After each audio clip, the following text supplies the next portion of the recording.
ہم آپ سے گزارش کرتے ہیں کہ اس چینل کو آپ ضرور سبسکرائب کریں اور اپنے فرینڈز کے ساتھ ان ویڈیوز کو ضرور شیئر کریں تاکہ اہل بیت کا پیغام زیادہ سے لقمہ بہت امپورٹنٹ ہے عزیزان محترم.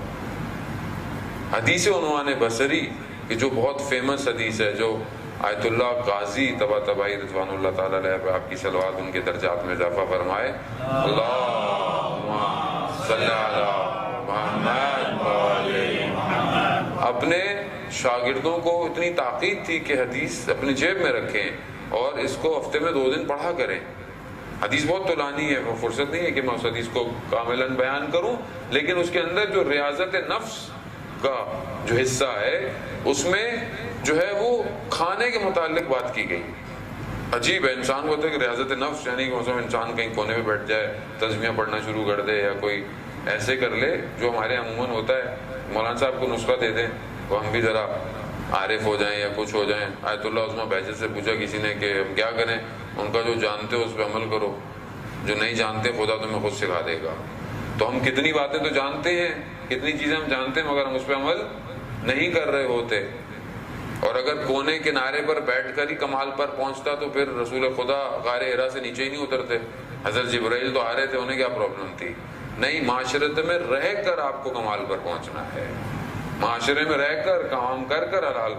تو اس میں جو ایک حصہ ہے وہ امپورٹنٹ، وہ ریاضت نفس کا، وہ کھانے پینے سے ہے. کہ جب تم کھانا کھاؤ، ایک تو بسم اللہ پڑھ کر کھاؤ کھانا. دوسرا، کھانا جو ہے وہ تب کھاؤ جب تمہیں بھوک لگی ہو. یعنی اب ایسے آپ گزر رہے ہیں کہیں بیٹھے ہیں، بھائی کھا لیں، پھر کھا لیا، وہاں ہٹے پھر کھا لیا.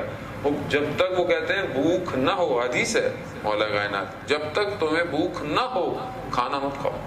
اور جب تک بھوک ہو کھانے کو چھوڑو نہیں. یعنی جتنی تمہاری بھوک ہے اتنا کھانا کھاؤ. اور کھانے کو رسول خدا فرماتے ہیں کہ اپنے شکم کو 3 حصوں میں تقسیم کرو، ایک کھانے کے لیے، ایک پانی کے لیے اور ایک ہوا کے لیے. وہ یہاں تک کھا لیا تو پانی بھی نہیں پیا جا رہا. پھر میٹھا آ جاتا ہے تو کہتے ہیں یار پہلے بتاتے تو جگہ ہی نہیں رکھی ہم نے میٹھے کی. تو ہمارے یہاں تو کھانے سے دیکھیں نا، آپ اپنی شادی بیاہ کی تقریبات دیکھ لیں پاکستان کے اندر، وہاں سے شخصیت پتہ چلتی ہے. جب کھانے کے ڈھکن کھلتے ہیں تو پتہ چل جاتا ہے کہ اندر کون سا والا ہے. اندر میں نام نہیں لینا چاہتا، لیکن کون سا اندر چھپا ہوا ہے شخص. ختم ہو گیا تو کیا ہو جائے گا؟ بس اگر کچھ نہیں ملا تو کیا ہو جائے گا؟ انسان اپنے ٹیبل سے اس کا اندر کا ہرس اس کی پلیٹ میں نظر آ رہا ہوتا ہے. ایک ابھی ڈش کھا رہا ہوتا ہے، 4 پہ نظر ہوتی ہے کہ کہیں یہ تو غم نہ ہو جائے، کہیں اٹھا نہ لے کوئی. ویسے معاشرے کی باتیں ہیں، حقیقت ہے، اس سے ہم آنکھیں چھپا نہیں سکتے. تو یہی سے پتہ چلتا ہے انسان کتنا جو ہے وہ شکم کے لیے کتنا پریشان ہے، اور یہ شکم اس کو کس مقام پہ لے جاتا ہے. کھانے کے بعد انسان ہل نہیں پا رہا ہوتا، جبکہ کھانے کے آداب یہی ہیں کہ اتنا کھاؤ جتنا تمہارے بدن کو ضرورت ہے. روایات یہی کہتی ہیں کہ تمہارا کھانا ایسا ہو کہ جو تمہاری عبادات میں تمہیں طاقت دے سکے. یعنی میں کھانا کیوں کھاؤں؟ تاکہ میں پروردگار تیری عبادت بہتر کر سکوں. علامہ طباطبائی کہ رات کو جو تفسیر المیزان لکھی انہوں نے، اتنی بڑی کہ آج تک جو ہے وہ ہم اس کو صحیح طرح درک نہیں کر پا رہے. رات کو جب ہوتے تھے تو وہ اپنے بدن کی خستگی وہ نہ ہو، تھکے نہ، تو چائے اور انگور کا استعمال کرتے تھے کہ بدن جو ہے وہ تھکے نہیں. کھانا ضروری ہے، یہ نہیں کہ نہیں کھانا. آپ لوگ یہاں سے جا کے بولے بھائی آج کیا تم کھانا نہیں کھا رہے. بھائی کھانا کھائیں، لیکن اتنا کھائیں کہ جتنا میں چل سکوں.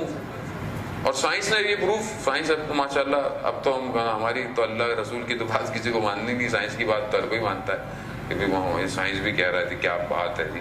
جبکہ وہ امین اور صدیق جو اپنی نبوت سے پہلے امین اور صدیق تھے، اور وہ دشمن کفار مانگ رہا تھا امین اور صدیق، وہ امین اور صدیق ہماری زندگی میں اس طرح نہیں ہے. ہم سائنس امین اور صدیق ہے ہمارے لیے. تو سائنس نے پروف کیا ہے کہ روزہ انسان کی بدن میں انرجی کریٹ کرتا ہے. ایسے انزائم اس کے مائنڈ کے اندر کریٹ ہوتے ہیں کہ جو اس کی پوری باڈی کو فیٹ برننگ کی وجہ سے انرجی دیتے ہیں. تو وہ کہتے ہیں روزہ جو ہے وہ، فاسٹنگ جو ہے وہ بہت بیسٹ ہے. اب فاسٹنگ آپ اللہ کی نیت سے کریں یا آپ باڈی کی انرجی سے کریں وہ اب الگ بات ہے، لیکن اصل روزہ وہ جو کہتے ہیں مسلمان رکھتے ہیں، باقی مذاہب بھی روزے رکھتے ہیں، وہ بھی اپنے حساب سے فاسٹنگ کرتے ہیں، نہیں ہو تو ویسے ہی بھوکے رہ لیتے ہیں. کہ دوپہر کو کھانا ہلکا کھانا ہے یا صرف کھانا ہے. کیوں؟ کیونکہ انسان کی اللہ جانتا ہے اس جو اسٹرکچر اللہ نے جو ڈیزائن کیا ہے, جو باڈی ڈیزائن کی ہے, اسے خدا بہتر جانتا ہے کہ ان کو کیا دینا ہے. آج جو بیماریاں ہیں ہمیں, یہ صرف ہمارے اپنے وجہ سے ہیں. آج جو ہماری اپنی خوراکیں ہیں, خاص طور پہ فاسٹ فوڈز ہیں, بہت زیادہ ڈیپ فرائی چیزیں ہیں, یہ ساری چیزیں کیا ہیں؟ اور خدا نہ خاصے جو مرغی کھاتے ہیں, وہ مرغی کو اگر آپ مین روڈ پہ بٹھا دیں نا درمیان میں, اور وہ ہلے گی نہیں. اس نے ہلنا نہیں ہے کیونکہ اس کو سکھایا ہی نہیں کیا ہلنا. وہ اس کی وجہ سے ہمارا معاشرہ بھی وہیں بیٹھا ہوا ہے, وہ بھی نہیں ہل رہا. آپ اس کبھی مرغی کو غور کریں نا. جب یہاں پہ تو مجھے نہیں پتا, پاکستان میں تو نکالتے ہیں وہ یوں بیٹھی ہوتی ہے, اس کو پیچھے سے نکالتا ہے, پھر وہ وہیں بیٹھی ہوتی ہے. اصل وہ جو کھلا رہے ہیں ہمیں, وہاں معاشرے میں آپ دیکھیں روڈ پہ آدمی ادھر آسمان میں دیکھ رہا ہوگا, وہیں دیکھتا رہتا ہے, وہ چل رہا ہے. کیوں ہے؟ کیونکہ خوراک ایسی ہے. جبکہ ہم تازہ اگر چیز, سبزی, پھل, یہ ساری چیزیں کھائیں. میں گوشت کے خلاف نہیں ہوں, کہ ہندوستان سے نہیں آیا ہوا بہت زیادہ, لیکن مسئلہ یہ ہے کہ بہت ساری بیماریاں ہمارے انہی چیزوں کی وجہ سے ہیں. آج جو ہم اتنے پریشان ہیں کہ یہ ہو جائے وہ ہو جائے, اور بیماریاں بھی ماشاءاللہ اتنی زیادہ آتی جا رہی ہیں. خوراک بہت مہم ہے عزیزان محترم.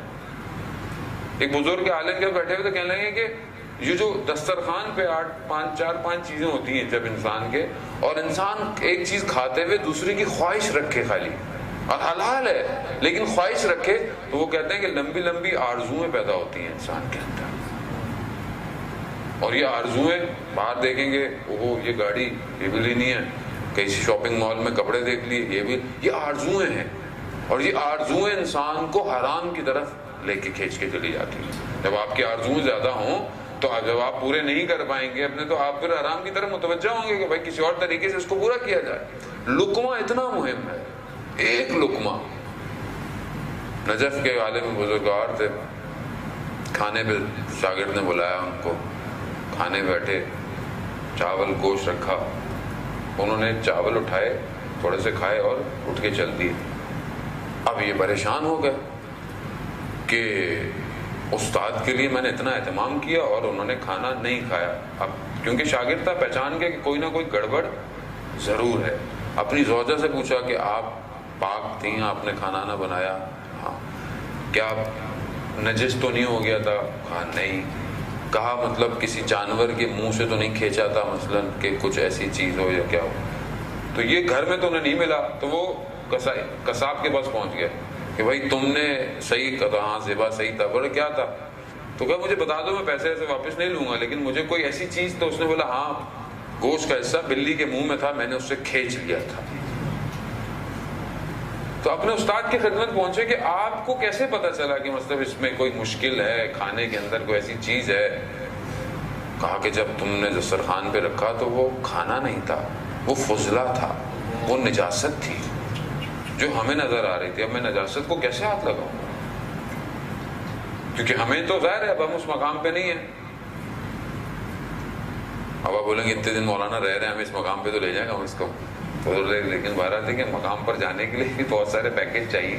فی الحال میرے پاس نہیں ہے ابھی والا پیکج, لیکن انسان کم از کم تدبر, فکر تو کر سکتا ہے کہ جس چیز میں شک ہے نہیں کھائے. عزیزان محترم, یہ اندر جو صفائی ہے یہ صرف ظاہری نہا دھو کے کپڑے پہننے سے صاف نہیں ہوگی. اندر اور تو کوئی چیز جا نہیں رہی ہے, کپڑے تو پھر باہر ہیں.